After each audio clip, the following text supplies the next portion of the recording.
আমাদের পৃথিবী কিসের উপরে ভেসে আছে? যদি আপনি একজন কৌতূহলী মানুষ হয়ে থাকেন, তাহলে কখনো না কখনো এই প্রশ্নটা নিশ্চয়ই আপনার মাথায় এসেছে, কি তাই তো? আর যদি আপনি এই বিষয়টা ভালোভাবে জেনেও থাকেন, তাহলে হয়তো আপনি এটা জানেন না যে পৃথিবী কেন সর্বদা সূর্যের চারিদিকে প্রদক্ষিণ করে চলেছে। যদি আপনি এই বিষয়গুলি না জেনে থাকেন, তাহলে ভিডিওটা আপনি অবশ্যই মনোযোগ দিয়ে দেখুন। এদিক ওদিকের কথা না বলে চলুন আপনাদের এই বিষয়টা ভালোভাবে বুঝিয়ে বলি। এই অ্যানিমেশন ভিডিওটা দেখুন, দেখতে পাচ্ছেন, আপনারা নিশ্চয়ই দেখতে পাচ্ছেন যে পৃথিবী সূর্যের চারিদিকে ঘুরছে, আর পৃথিবীর নিচে কিছুই নেই, একদম ফাঁকা অনন্ত মহাকাশ। বাস্তবেও কিন্তু পৃথিবী এমনটাই।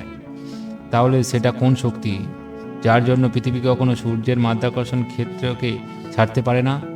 আর কেন পৃথিবী সূর্যের চারিদিকে সর্বদা ঘুরতে থাকে?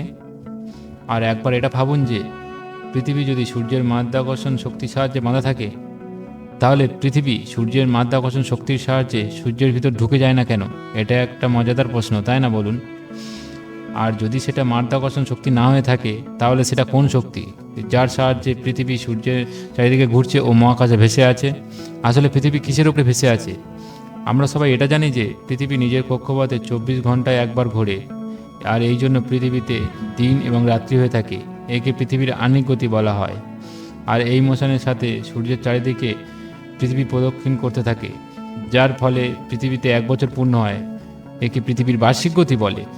এবার আপনি বার্ষিক গতি ও আহ্নিক গতির মধ্যে গুলিয়ে ফেলবেন না, কনফিউজড হয়ে যাবেন না।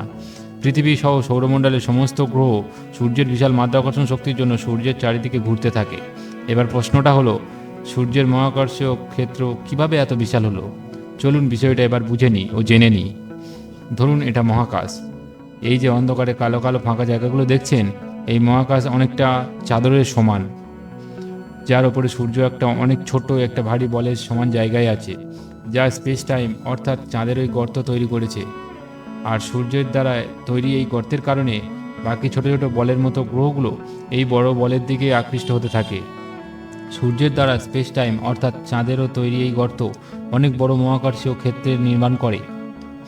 এই থিওরিটা মন বিজ্ঞানী আইনস্টাইন মহাকাশে গ্র্যাভিটির মেকানিজমকে বোঝানোর জন্য বলেছিলেন, যাকে জেনারেল রিলেটিভিটি থিওরি বলা হয়।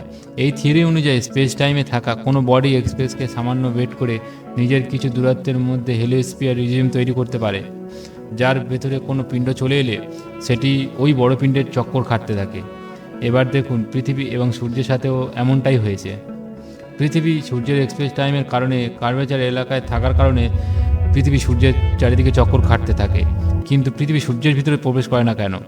যেমনটা আমরা সবাই জানি যে মাধ্যাকর্ষণ শক্তির সাহায্যে দুটো পিণ্ড একে অপরকে আকৃষ্ট করে, একে অপরের সাথে ধাক্কা খেয়ে একে অপরের সাথে জুড়ে যায়। যদি একটা পিণ্ডের ভার দ্বিতীয় পিণ্ডের তুলনায় অনেক বেশি হয়, তাহলে এমনটা হতে পারে। ভিডিওটা মনোযোগ দিয়ে দেখতে থাকুন, তাহলে সব বুঝতে পারবেন। দেখুন, সূর্য পুরোপুরি গোলাকার, আর পৃথিবী সূর্যের চারিদিকে ঘুরছে। সূর্যের মাধ্যাকর্ষণের কারণেই সূর্যের চারিদিকে ঘুরছে। যদি সূর্য সেখানে না থাকে, তাহলে পৃথিবী একেবারে অনন্ত মহাকাশে ট্রাভেল করতে থাকবে। কিন্তু সূর্য গোল এবং পৃথিবী ঘোরার গতিও অনেক বেশি।